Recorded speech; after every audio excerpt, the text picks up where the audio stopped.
Hi, this is Paul from Rozzie Dips. We get a lot of questions asking how this stuff comes off, how easy it comes off.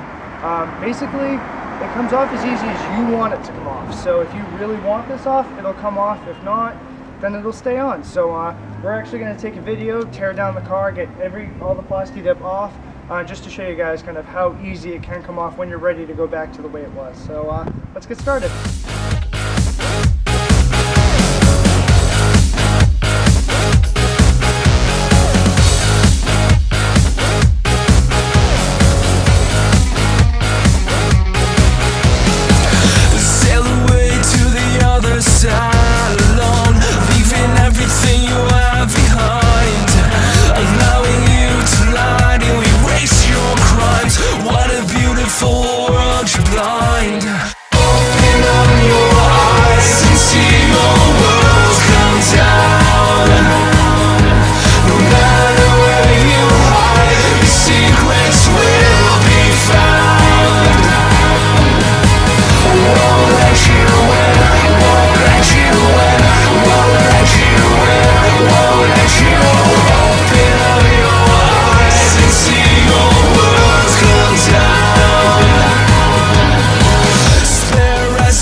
No matter where you hide, your secrets will be found.